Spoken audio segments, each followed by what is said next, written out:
안녕하세요. 해양환경 지식나눔 온라인 라이브 특강 진행을 맡은 아나운서 한승민입니다. 오늘 특강은 해양환경 보전과 교육에 앞장서는 국가해양환경교육센터 유튜브 채널에서 실시간으로 진행됩니다. 본 특강은 해양수산부와 해양환경공단 국가해양환경교육센터에서 공동으로 준비했는데요.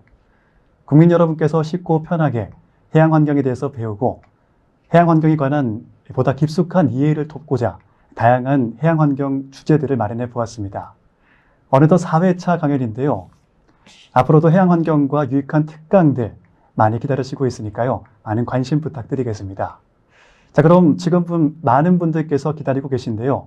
본격적인 강연에 들어가기 앞서서 안내사항을 전달드리겠습니다. 특강에 적극적으로 참여해 주시는 분들께 기프티콘을 선물로 드리고 있습니다.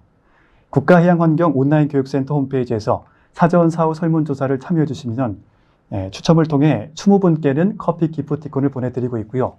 강연이 끝난 후 진행될 Q&A 시간에 채팅을 통해서 질문을 남겨주신다면 동일하게 추첨을 통해서 6분께는 치킨 기프티콘을 보내드리고 있습니다. 자, 그럼 해양환경, 해양인문학을 주제로 해상 실크로드와 문명의 교류 강연을 진행해 주실 강사님을 소개해 드리겠습니다. 서강대학교 강희정 교수님이십니다. 안녕하세요. 안녕하세요. 반갑습니다. 네, 오늘 교수님께서 동서양을 잇는 해상 실크로드를 통해 이루어진 문명 간의 교류와 그 역사적 의미에 대해서 강의를 해주실 예정인데요. 오늘 특강을 통해서 해양이 인류 문명에 미친 깊고 넓은 영향을 살펴보고요. 바다를 통해서 이어진 인류의 교류와 그 유산을 깊이 이해할 수 있는 기회를 가져보면 좋을 것 같습니다. 자, 그럼 오늘 강연 시작하겠습니다. 안녕하세요. 해상 실크로드와 문명의 교류를 가지고 강의를 할 서강대학교 강희정입니다.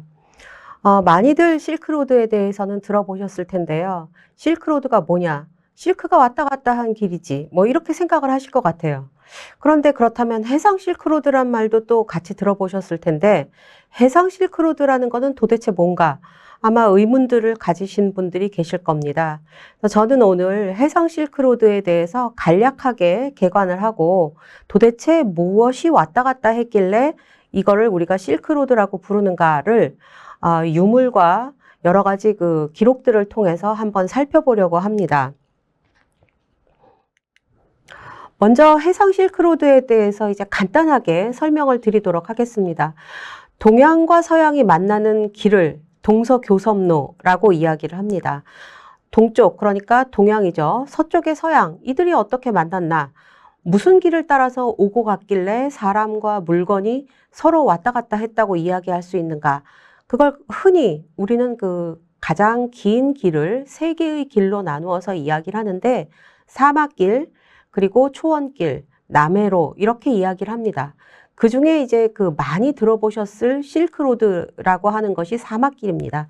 이 사막길은 흔히 중국에서 서쪽을 가리키는 말인 서역이라는 말을 써서 서역 루트는 이제 길이잖아요. 서역길, 사막길 이렇게 이야기를 합니다. 그런데 그보다 조금 더 북쪽에는 초원길이라고 하는 게 있습니다. 그쪽은 이제 주로 지대가 조금 황량하기 때문에 그 지역을 스텝 지대라고 이야기를 하는데 스텝을 왔다 갔다 한다고 해서 스텝 로드라고 부르고 여기를 초원길이라고 이야기를 합니다. 그러면 해상 실크로드는 어디냐? 보통 남해로라고 이야기하는 것이 이제 해상 실크로드가 되겠습니다. 해상 실크로드는 그러니까 당연히 바다를 통해서 오고 가는 길이죠. 그러면 사막길, 초원길은 당연히 사람들이 육지를 통해서 가는 길이기 때문에 그 길은 뭐 말이라든가 낙타라든가 또는 뭐 수레 이런 것들이 오가는 길이었다고 보실 수가 있겠습니다. 그러면 남해로는 당연히 배를 타고 움직이는 그런 길이 되겠죠. 그래서 도대체 이 그 남해로라고 하는 해상 실크로드라고 하는 것은 도대체 언제 나타나기 시작하는가? 아주 이른 시기부터 인간이 배를 타고 바다를 통해서 양쪽으로 오고 갔기 때문에 기록은 굉장히 일찍부터 나옵니다. 뭐 다른 말로는 여기가 이제 우리가 그 사람이 살아온 가장 오래된 그 지역을 유라시아 지역이라고 이야기를 하잖아요. 유라시아 지역이 대부분 위쪽에 있는 대륙이죠. 그래서 그 대륙의 남쪽에 있기 때문에 여기를 남방 실크로드, 해양 실크로드 뭐 이런 여러 가지 이름으로 불렀습니다. 그런데 이 길은 그럼 어디서부터 나오기 시작했느냐? 가장 먼저 인류의 문명이 시작된 곳이 뭐 이집트, 뭐 메소포타미아 이렇게 이야기를 하잖아요. 물론 인도도 있고 중국도 있습니다만. 그래서 이집트 쪽에서 먼저 지중해까지 가는 길이 먼저 개척이 되고 그 뒤에 지중해에서 홍해, 아라비아해, 인도 이렇게 건너오는 그런 길들이 바다에서 계속 개척이 됐고 이거를 같이 묶어서 해상 실크로드라고 이야기를 하는 것입니다. 그러니까 인도에서 또 바다를 건너면 동남아시아가 나오잖아요. 그래서 인도에서 동남아시아, 동남아시아에서 동북아시아 이렇게 조금 사람들이 활동 무대를 넓혀가기 시작했습니다. 그래서 그 길을 따라서 만들어진 길, 이거를 해상 실크로드라고 하고요. 나중에는 신대륙이 발견되잖아요. 아메리카 대륙, 그 다음에 오스트레일리아, 이 호주 이쪽이 다 발견이 되면서 길이 더 넓어졌어요. 그런데 그 길들은 전부 다 육로로는 갈 수가 없는 길이잖아요. 그래서 전 지구를 하나로 묶어줄 수 있는 길은 사실은 해상 실크로드밖에 없다. 이렇게 말씀드릴 수가 있는 거죠. 그럼 그 길을 통해서 무엇이 왔다 갔다 했느냐? 실크, 향료, 다양한 특산물, 도자기 이런 것들이 왔다 갔다 했습니다. 우리가 실크로드라고 하는 이름을 붙인 것은 1800년대 후반이에요. 그런데 거기에 바다로 다니는 길이라고 해서 해상 실크로드라는 말이 또 붙었잖아요. 그러니까 그건 더 이후의 일이라는 이야기가 되겠습니다.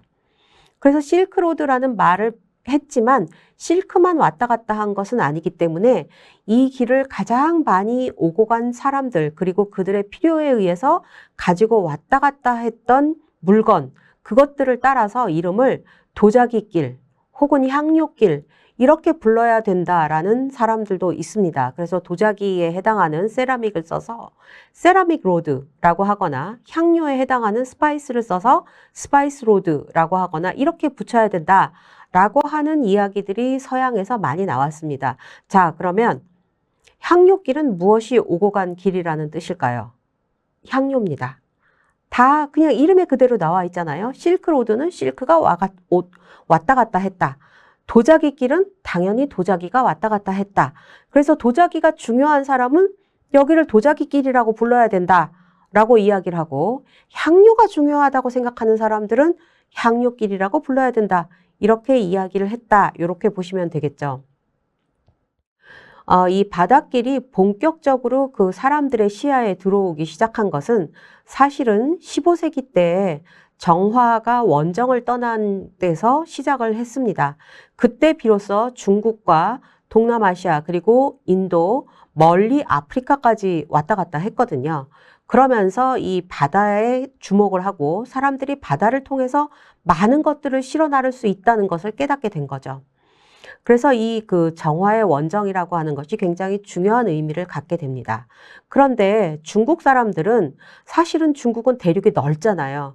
그래서 정화의 원정이 마무리가 된 뒤에는 바다로 나가는 것을 오히려 금지합니다.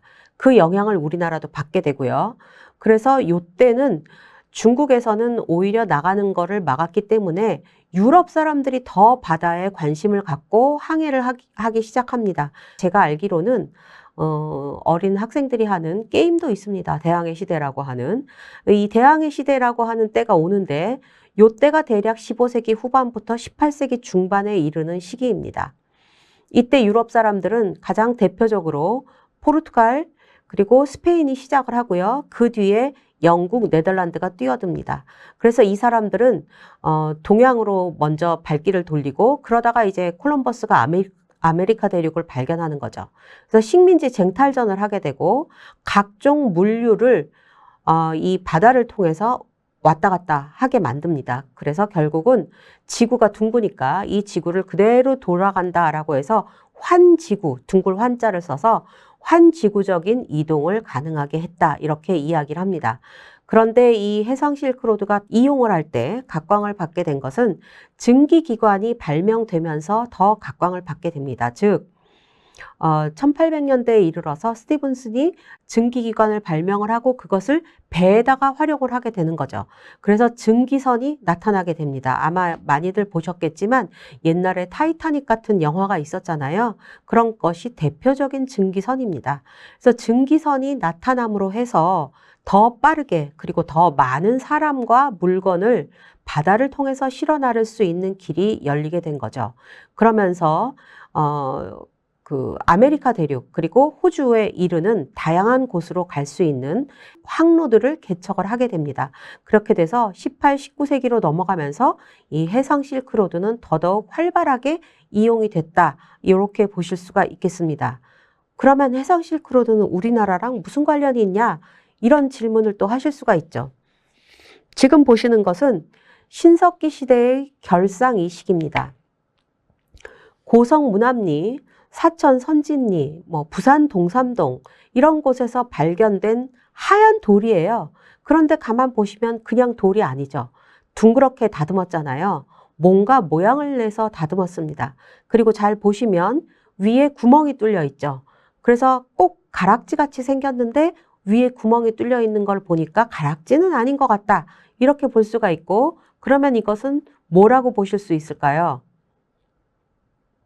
아마 우리가 유튜브 방송이기 때문에 바로바로 답을 하시기는 어려우시겠지만 귀걸이라고 생각하시는 분들이 많으셨을 거예요. 맞습니다. 저거는 귀걸이입니다. 이렇게 뚫려 있는 저 부분을 귀에다 이렇게 꽂는 그런 귀걸이가 되는 것이죠. 이런 것을 조금 말은 좀 어렵지만 결상이식이라고 부릅니다. 결상이식은 이자가 귀자예요. 그래서 이 귀걸이라는 뜻에서 이식이라고 부르는 건데 아래쪽에 보시는 것은 제가 홍콩 역사박물관에서 찍어온 것입니다.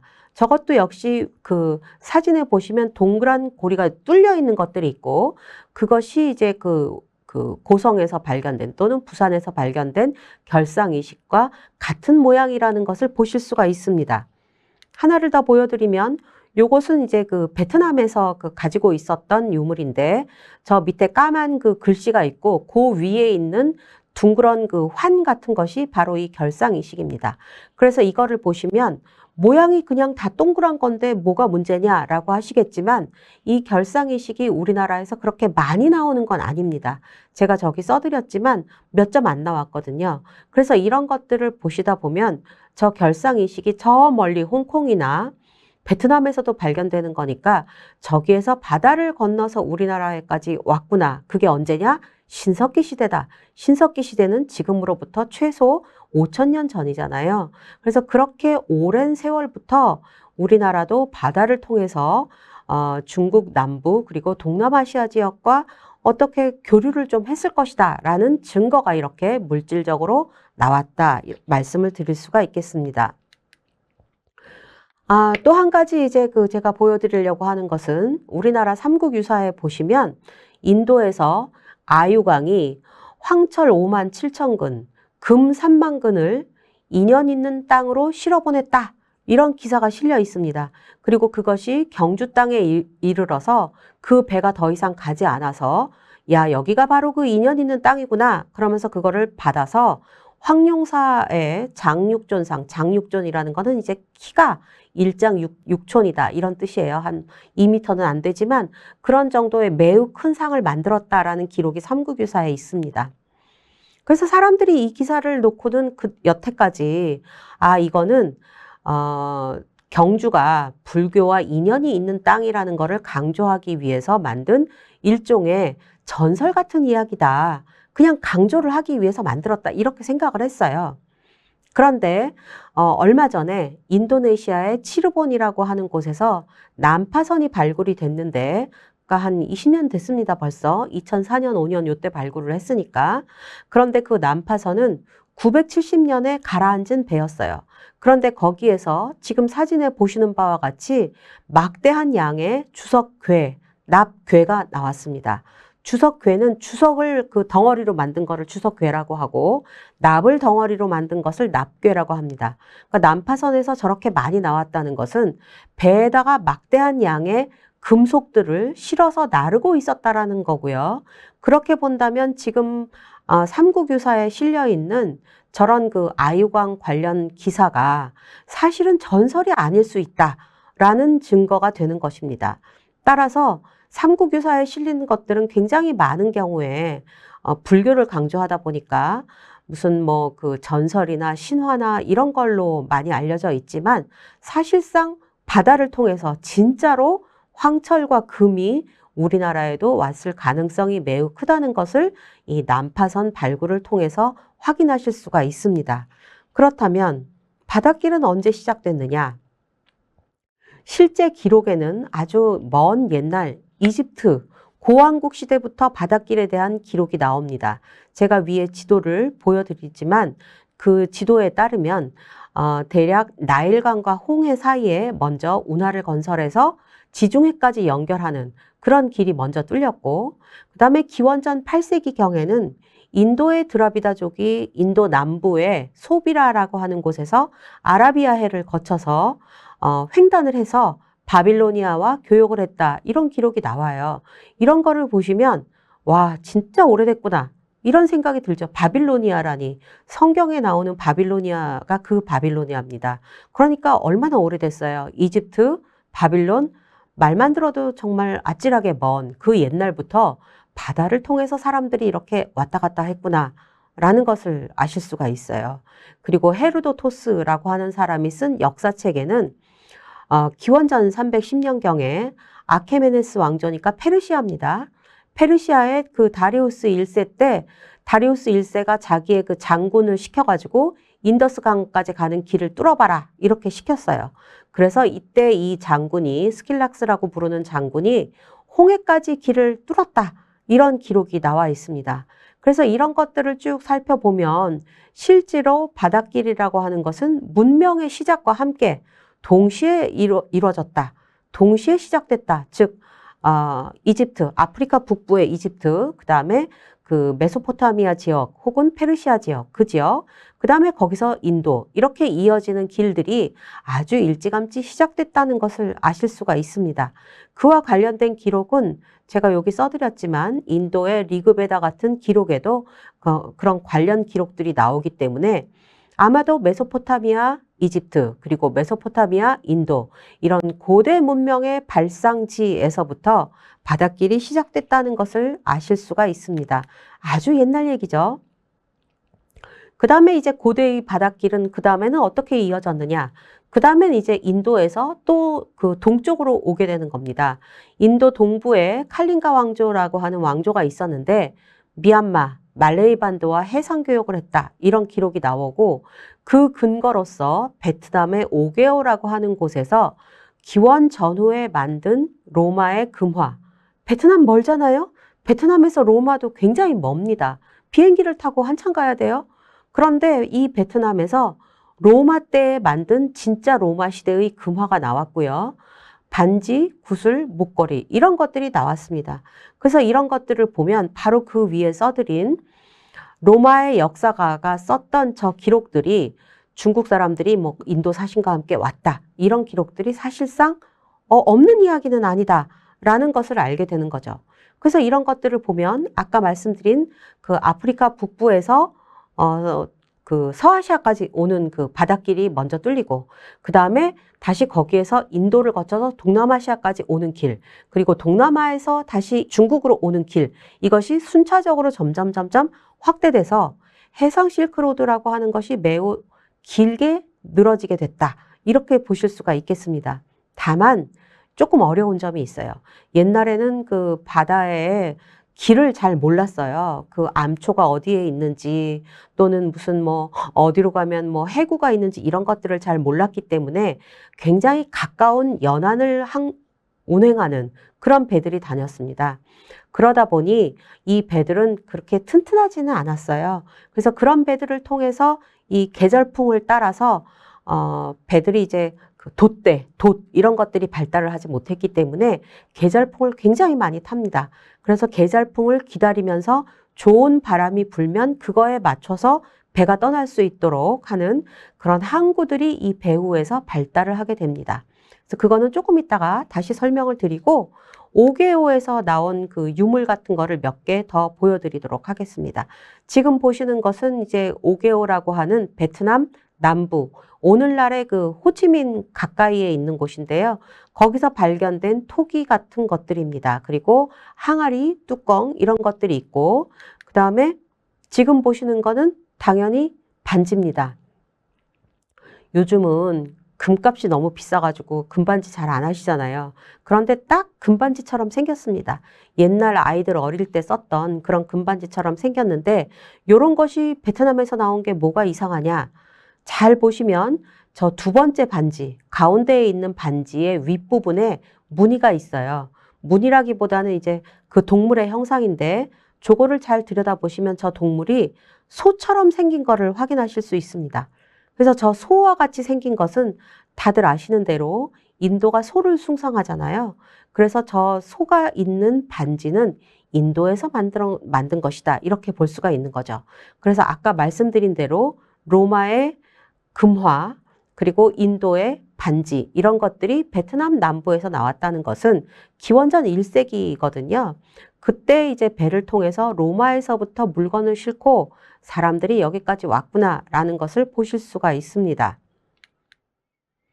다음 보시는 것은 옥에로라고 하는 지역에서 또한 발굴된 수리아라고 부르는 태양신입니다. 태양신은 어디서 나온 신이냐 하면 인도 신화에서 나오는 신이에요. 그래서 인도의 힌두교에서 믿는 신이 수리아라고 하는 태양신인데 이 태양신 역시 베트남 남부 오게오에서 발견이 됐습니다.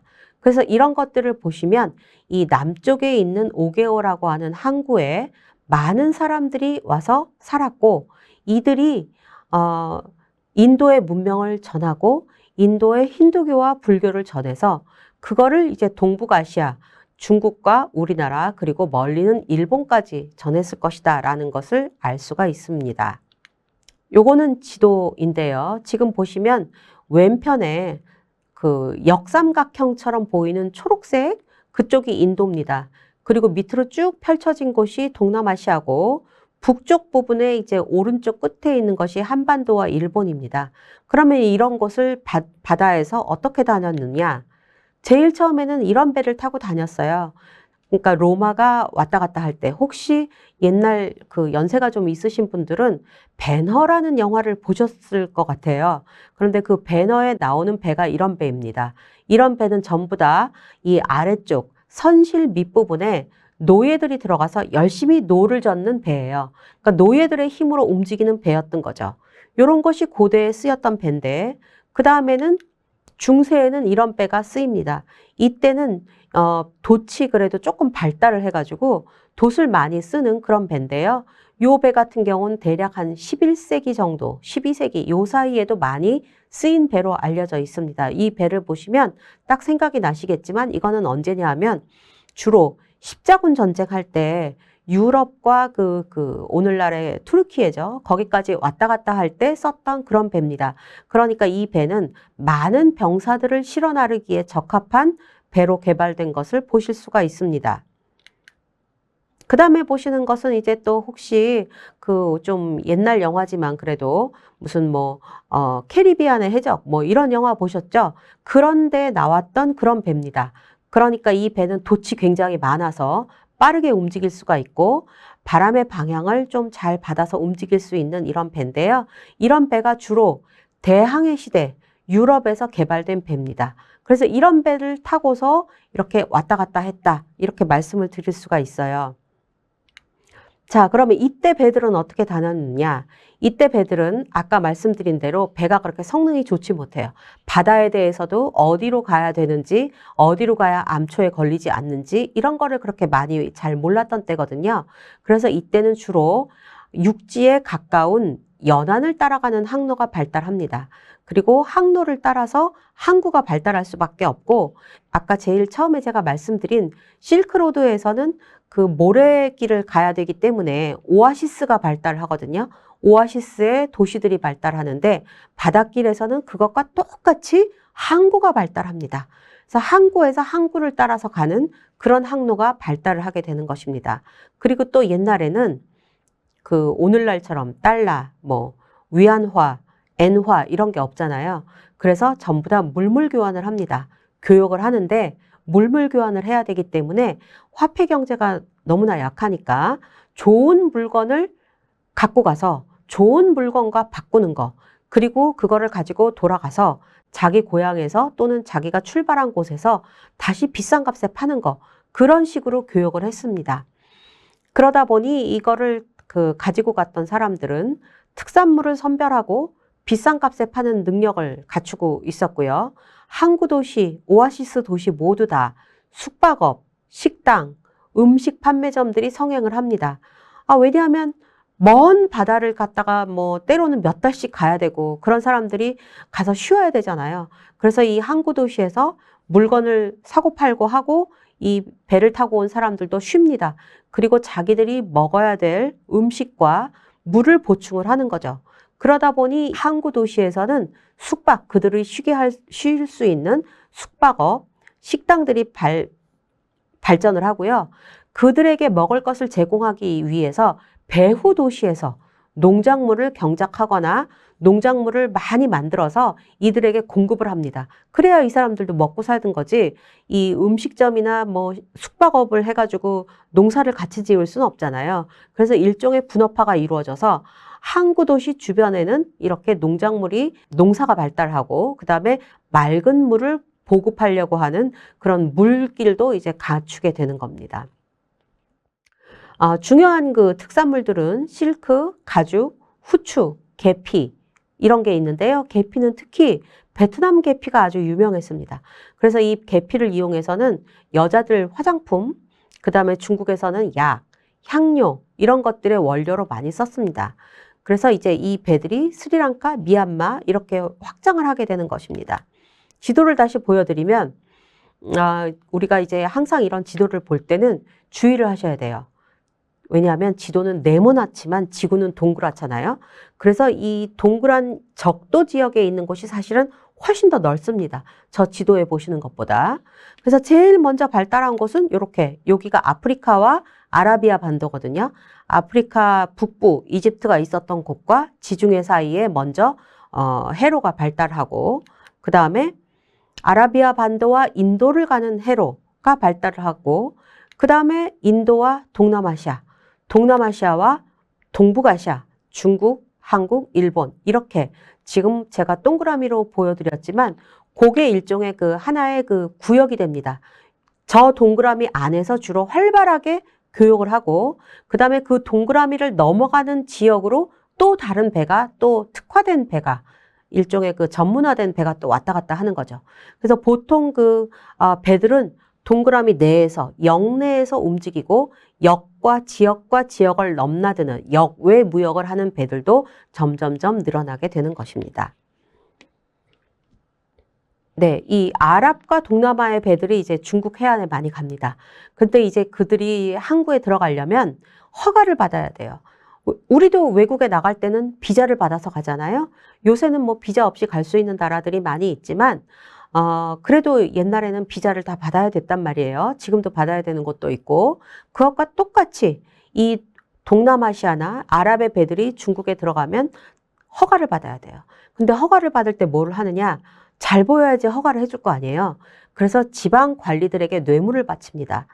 뇌물을 바치고 또는 뭐 좋게 이야기하면 선물이죠. 선물을 바쳐요. 그리고 중앙정부에도 또 선물을 바쳐요. 우리에게 허가를 해달라.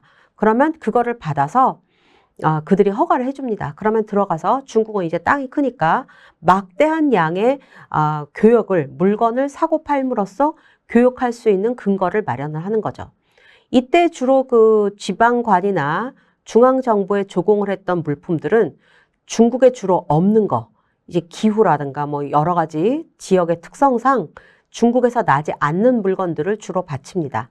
그러니까 뭐 구슬, 진주, 뭐 코끼리의 상아, 공작새, 앵무새, 지금은 다 있지만 옛날에는 이런 거는 중국이나 우리나라에는 없었던 것들이거든요. 이런 것들, 그 다음에 이제 나무 중에서 향기가 나는 전단향, 백단향 이런 나무들을 주로 조공을 합니다. 그래서 자연의 산물이 주류가 되는 건데, 그 이유는 자연 환경이 다르고 기후와 식생이 다르기 때문에 접할 수 없는 물품들이 주로 교역 대상이 됐던 겁니다. 그러면 그거를 받고 중국은 큰 나라니까 대국 체면에 그냥 말 수 없는 거죠. 그래서 답례품으로 물건을 하사해요. 비단, 약, 서책. 그러면서 이제 들어와라. 오케이. 들어와도 돼. 들어와서 교역해봐. 이렇게 허가를 해줘요. 그러면 이 그 상선들이 들어가서 자기네 나라로 돌아가서 이문을 남겨줄 수 있는 물품들을 사모읍니다. 그래서 뭐 다양한 물품들, 비단과 서책 이런 것들을 가지고 돌아갑니다. 그래서 이것들을 이용해서 기초적인 자료가 될 수 있는 무슨 약이나 설탕 같은 것도 대표적인 예거든요. 당나라 때까지 중국에서 설탕을 못 만들어요. 그래서 설탕이라든가 다양한 향신료 같은 것들이 이제 중국에 들어가고 그걸 통해서 중국의 그 음식의 문화, 약 문화, 한약 이런 것들이 아주 많이 바뀌었다. 이렇게 보시면 되겠습니다. 그런 거를 보여주는 예 중에 하나가 당나라 때의 유명한 왕실 화가 중에 주방이라고 하는 사람이 있었어요. 이 주방이 그린 많이 직공도라고 하는 매우 긴 두루마리 그림 중에 일부를 제가 지금 보여드리는 건데요. 저기 보시면 저기 걸어가고 있는 사람들은 중국 사람처럼 생기지 않았죠. 이렇게 막 수염도 있고 머리에 터번 같은 것도 썼고 그래서 되게 좀 중국인 같지 않아요. 이 그림은 뭐냐면 주제 자체가 외국에서 들어오는 오랑캐들이 만자나 이자나 전부 다 한자로 오랑캐를 뜻합니다. 중국의 입장에서 외국의 오랑캐들이 와서 조공을 바치는 장면을 그림으로 그렸다라고 해서 만이 직공도라고 부릅니다. 저기 보시면 별별 희한한 것들을 다 들고 가는 거를 보실 수가 있는데 길다란 것은 아마 침향이라고 부르는 나무에서 나온 거라고 볼 수가 있고요. 보시면은 무슨 희귀하게 생긴 산양, 염소 이런 것들을 다 끌고 가는 거를 보실 수가 있어요. 그래서 이런 것이 주로 실제 있었기 때문에 중국에서 지금 보시면 파초잎 같은 거 있거든요. 저런 것들을 보시면 실제 이때 일어났던 일이기 때문에 요거를 이렇게 그림으로 그렸다라는 것을 확인할 수가 있습니다. 아니 파초잎 어쩌라고? 아무것도 아니죠. 공작새 깃털 어쩌라고? 그런데 저 당시에는 저게 굉장히 신기한 거였어요. 쉽게 볼 수 없는 거였기 때문에 사실 공작새 깃털은 예쁘잖아요. 그런데 중국에는 없거든요, 공작이. 그래서 그런 것들을 가져가면 좋아했고 신기하다 그러면서 기특하다 이렇게 비단을 내려주는 거죠. 그래서 이런 거를 실제 그림을 통해서 우리가 확인을 할 수가 있습니다. 그래서 바다를 통해서 정말 많은 물건이 거의 백화점이에요. 백화점에 해당할 정도로 많은 물건이 오고 갔다는 것을 알 수가 있습니다. 지금 보시는 것은 미륵사지, 우리나라의 익산 미륵사지를 발굴했을 때 그 안에서 나온 사리기입니다. 이거는 몇 년 전에 이제 신문에 굉장히 크게 났었기 때문에 아마 기억하시는 분들이 계실 텐데요. 금으로 만든 글씨가 써 있는 것들이 나와서 사람들의 굉장히 많은 주목을 끌었습니다. 그런데 중요한 것은 제가 말씀드리려고 하는 것은 그것이 아니라 지금 보시는 이런 것들이에요. 방금 전에 보여드린 저 구석에서 이런 것들이 같이 나왔는데 이것은 이때 당시에 백제에서 살고 있었던 귀부인들이 귀하게 가지고 있었던 물건들을 탑에다가 받친 거거든요. 근데 보시면 저기 하얀 거 동그란 게 이렇게 따닥따닥 붙어 있잖아요. 너무 오래돼가지고 이게 거의 뭐 한 1500년 전이니까 너무 오래돼가지고 저게 이렇게 녹이 슬고 따닥따닥 달라붙어 있지만 사실은 저것은 원래는 굉장히 귀한 보석이었고 그중에 뭐였냐 하면 진주였다는 겁니다. 하얀 것은 딱 진주처럼 보이잖아요. 그래서 이 진주라는 것이 도대체 어디에서 났느냐? 이때 당시 우리나라에서는 진주가 나지 않았어요. 그러면 백제에 들어와 있는 저 많은 진주가 굉장히 많이 여기서 발견이 됐거든요. 그럼 이 많은 진주들은 다 어디서 나왔냐? 바다를 통해서 들어왔다. 이렇게 보실 수가 있는 거죠. 그래서 제가 이제 찾아봤더니 중국에는 송서, 위서 뭐 이런 식의 역사책들이 있는데 거기에 보면 진주와 관련된 거를 제가 검색해서 찾았더니 이러이러한 것들이 있어요. 그래서 이거를 보면 이제 종합을 하자면 베트남 쪽이 이제 진주가 나오는 특산지다. 이렇게 볼 수가 있고 특히 하노이를 중심으로 한 지역에서 진주가 나왔다는 이야기가 많이 있습니다. 그리고 중국에서 이때 당시 베트남을 다스리고 있었는데 베트남이 한 1000년 정도 중국의 그 식민지였거든요. 근데 그때 이제 중국에서 사신들을 보냈는데 거기에서 너무나 진주를 많이 발견해서 갑자기 떼부자가 됐다. 이런 기록들도 중국에 나옵니다. 그래서 이것들을 보면 백제의 미륵사지 석탑에서 나온 진주들도 역시 원래 동남아시아에서 나온 것이 바다를 거쳐서 우리나라에까지 들어온 것이다. 백제니까 백제에서 고구려를 거쳐서 갈 일은 없고요. 바다를 통해서 들어왔다. 이렇게 보실 수가 있는 것입니다. 그렇다면 해양 실크로드, 해상 실크로드의 교역품을 어떻게 알 수 있을까? 이것은 전부 다 난파선, 침몰선 고고학을 통해서 알 수가 있습니다. 사실 굉장히 그런 사례가 요새 계속 늘어나고 있는데요. 갯벌에 묻힌 배를 인양하거나 유물들을 그 바다에서 수습을 할 수가 있습니다. 물론 어렵습니다. 바닷속을 사실 때로는 한 치 앞도 볼 수 없는 그런 경우도 많이 있기 때문에 어렵긴 하지만 그래도 굉장히 많이 요즘 발굴이 되고 있는 편입니다. 인도네시아에서 발굴된 난파선, 벨리퉁이라든가 칠레본이라든가 인탄이라든가 하는 데는 지역 이름이에요. 그런 데서 발굴된 그 난파선들이 있고 중국 같은 경우에도 요새 중국이 예전에는 그런 기술이 조금 약했는데 요즘에는 그 발굴하는 해양 발굴을 하는 기술이 굉장히 좋아졌습니다. 그래서 점점 바다에서 건져내는 배들과 그 배를 활용해서 박물관을 짓는 일들이 많이 늘어나고 있는데 난야오 1호선이라든가 난하이 1호라든가 이런 배들이 있습니다. 우리나라 당연히 질 수 없죠. 우리도 엄청나게 많은 배들이 지금 현재 발굴이 되고 있습니다. 잘 알려진 신안 앞바다에서 발굴된 신안선이 있고요. 그 다음에 그 태안, 서산 쪽에 마도 1호선, 진도선 이런 배들이 계속 발굴이 되고 있고 현재 그 제주도에서도 발굴이 또한 되고 있습니다. 그래서 이 난파선에서 나오는 것들을 놓고 해상 실크로드에서 무엇이 왔다 갔다 했나 이런 걸 볼 수가 있는 거죠. 그래서 그 예를 하나만 들어서 보여드리겠습니다. 지금 보시는 것은 그 싱가포르에서 지금 전시를 하고 있는 건데요.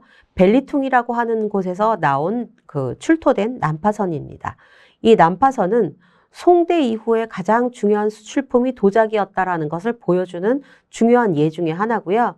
원래 그 1998년에 인도네시아 수마트라에 가까운 가스파르 해협에서 벨리퉁이라고 하는 섬이 있는데 그 섬 북쪽에서 9세기 무렵에 가라앉은 난파선을 발견을 했습니다.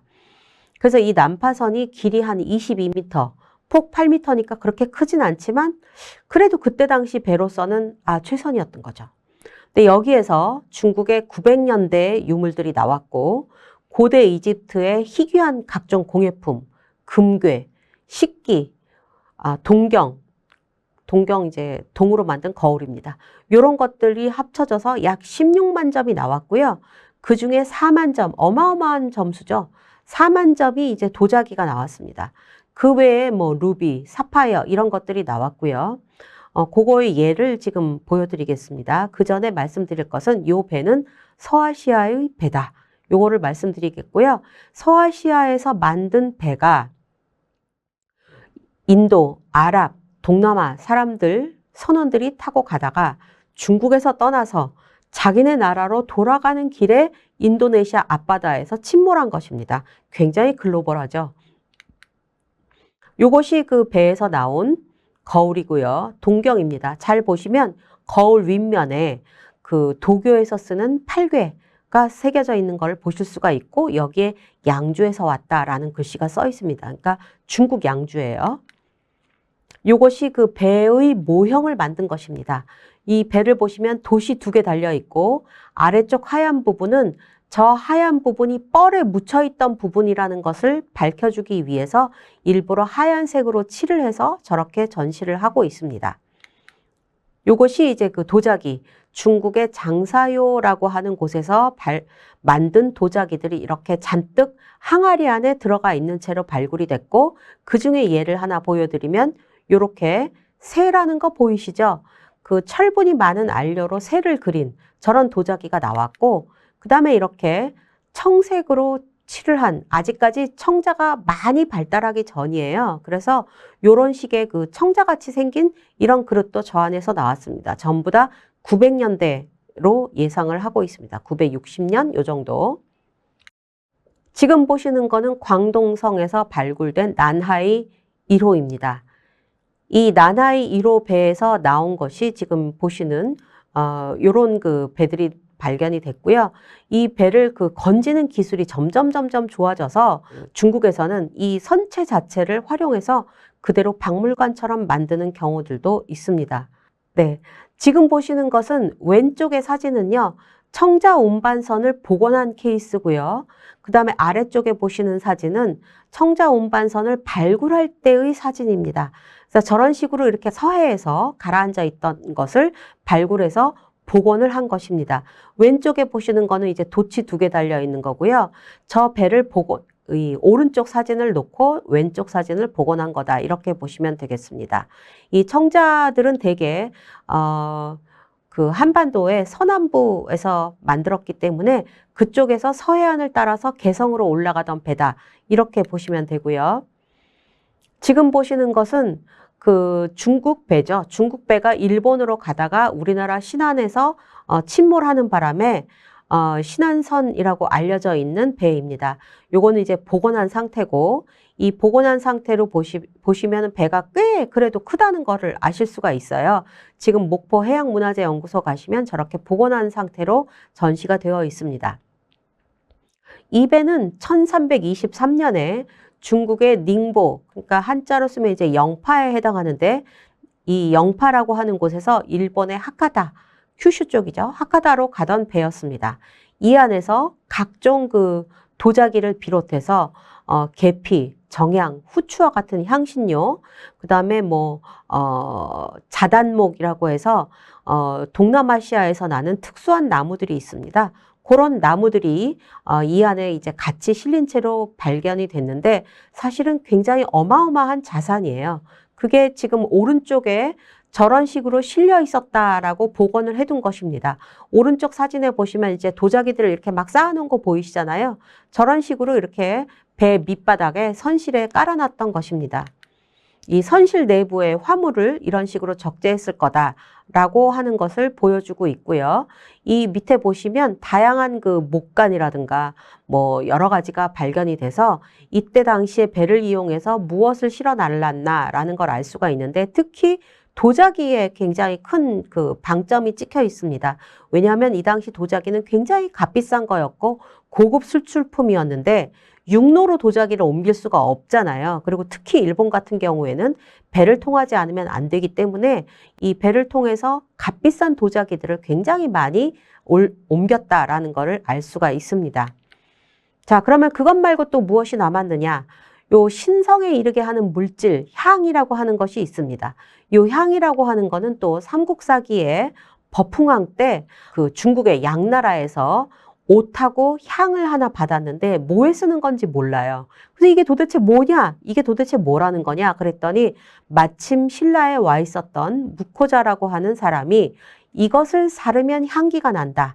그리고 이 향기가 신에게 이르는 정성을 보내주는 것이다. 그래서 이거를 피우면 신성에 더 빨리 우리의 소원을 빌 수 있다. 이런 그 이야기를 합니다. 이때 마침 이 버풍왕의 그 딸이 공주가 많이 아팠었는데 향을 피워서 공주의 병이 나았다. 이런 기사가 신라 본기, 삼국사기에 나옵니다. 그래서 그거를 보면 이때 버풍왕 때는 500년대인데 이때 향이라고 하는 것을 몰랐구나. 아무도 몰랐구나. 이런 그 생각을 할 수가 있는데 그 뒤에 바로 이어지는 기사들에서는 김유신이라든가 무왕이라든가 이런 사람들이 산이나 절에 가서 향을 피웠다. 이런 기록들이 계속 나옵니다. 그래서 아주 짧은 시간에 이게 도대체 뭐에 쓰는 물건이냐? 라고 물어볼 정도로 몰랐다가 갑자기 향에 대한 지식이 확 늘어나고 향의 수요가 늘어납니다. 그래서 이것들은 분명히 바다를 거쳐서 들어온 물건들이라는 것을 알게 되는 거죠. 그래서 그 예 중에 하나가 신라의 유물 중에 하나가 지금 보시는 장신구예요. 여성들은 보시면 아시겠지만 머리에 이렇게 꽂는 그런 장신구인데 이 빗을 무엇으로 만들었냐 하면 이런 바다거북으로 만들었습니다. 이 바다거북의 등껍질로 만든 건데요. 옛날에는 저렇게 플라스틱 같은 딱딱한 게 없잖아요. 그런데 바다거북의 등껍질은 딱딱하기 하고 굉장히 내구성이 좋기 때문에 아주 높이 활용이 됐습니다.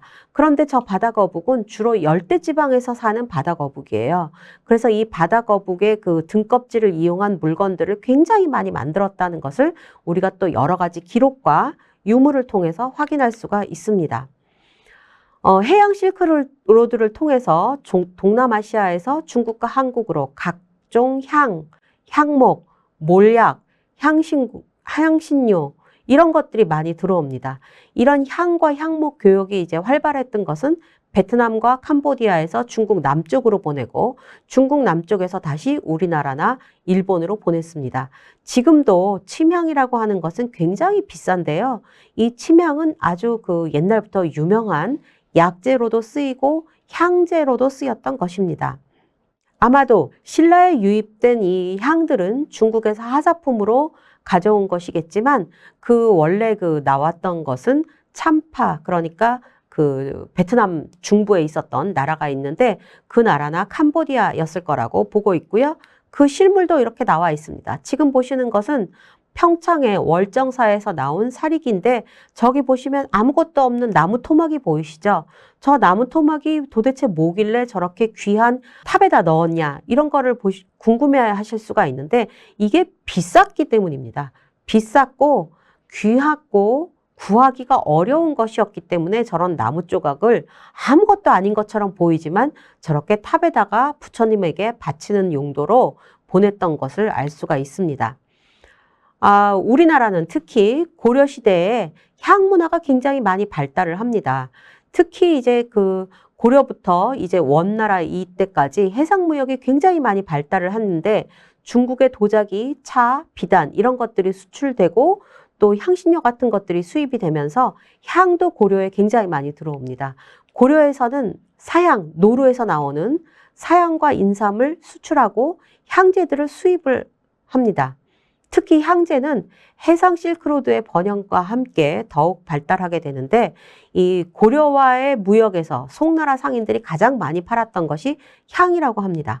그래서 향의 이용은 이렇게 좋은 냄새가 나게끔, 그 다음에 벌레들이 오지 않게끔 하기 위해서 향들을 많이 썼습니다. 지금 보시는 것은 미륵사지에서 출토된 향로인데요. 이 향로 자체는 한 8세기경에 만든 거라고 볼 수 있어요. 저 위에 구멍이 뚫려 있는 이렇게 나뭇잎 줄기처럼 생긴 부분이 보이시죠? 거기 구멍이 뚫려 있는데 속에다 향을 피우고 뚜껑을 닫으면 저기에서 이렇게 향이 싹 올라오게끔 만든 것입니다.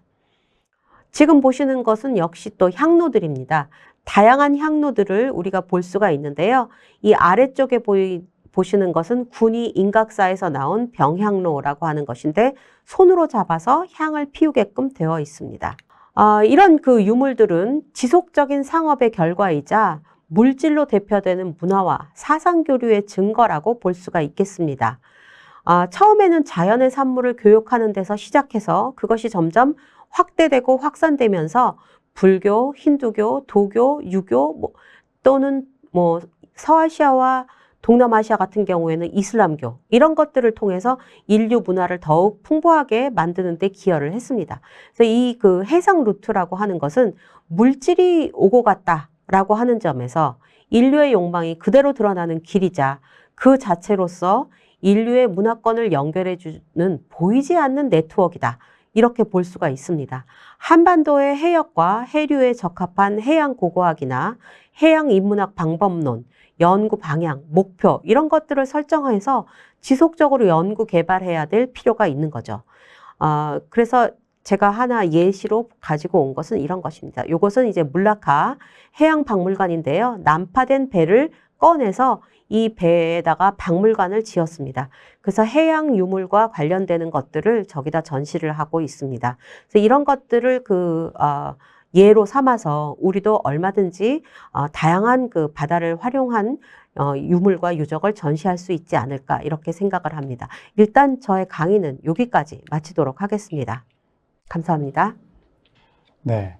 바다와 인류 문명의 관계와 동서 문명이 어떻게 해상 실크로드를 통해서 상호작용하고 발전해 왔는지를 알찬 자료와 구체적인 설명 덕분에 자세하게 알게 된 것 같습니다. 다시 한번 감사드립니다. 네, 감사합니다.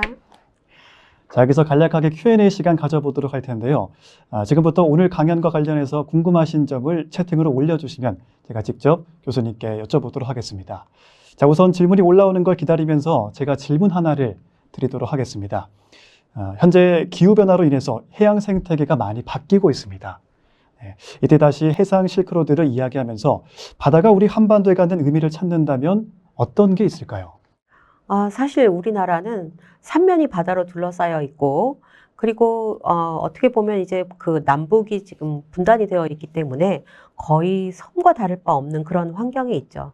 그런데 그 바다에 대해서는 굉장히 좀 무심했던 경향이 있는데, 이게 그 조선시대 이후에 그렇게 된 거라고 생각을 합니다.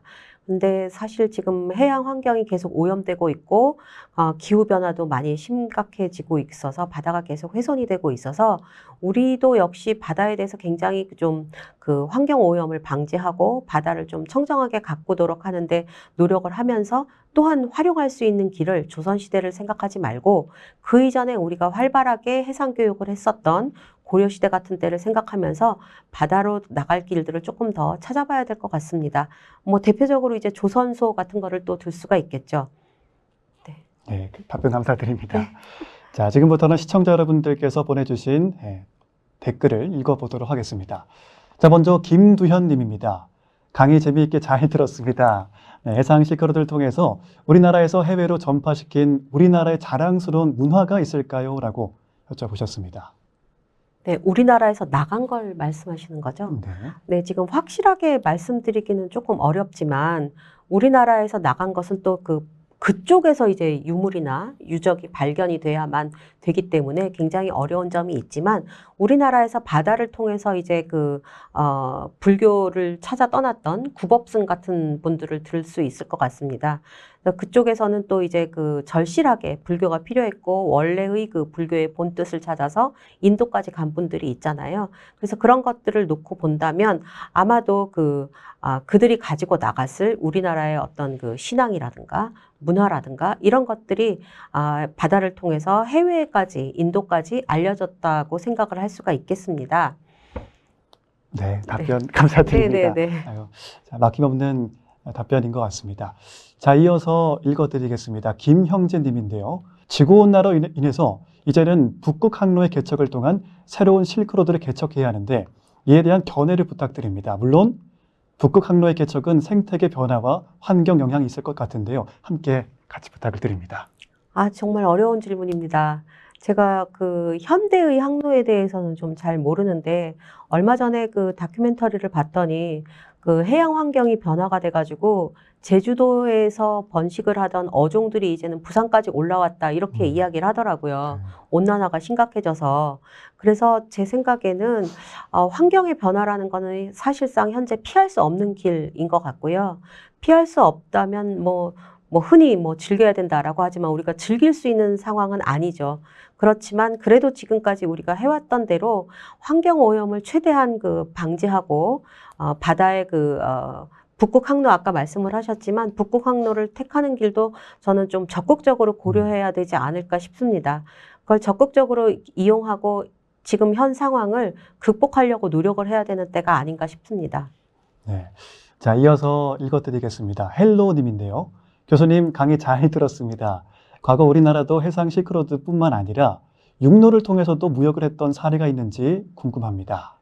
네, 육로를 통해서도 무역을 했습니다. 육로를 통해서 했던 것이 이제 주로 고대의 경우에는 이제 주로 경주 지역에서 발견된 사례들을 놓고 본다면 다양한 유물들이 나오기 때문에 페르시아의 유물까지도 우리나라에서 나오고 있거든요. 그래서 그런 것들은 아마도 육상 실크로드를 통해서 사막길 또는 스텝로드를 통해서 우리나라에 들어왔다고 생각이 됩니다. 그래서 물론 이제 조선시대 사행도 가잖아요. 그래서 그런 것들을 통해서 사행을 통해서도 굉장히 많은 중국의 서적이라든가 중국 문물들이 들어온 사례들이 있거든요. 그래서 19세기 같은 경우에 예를 들어서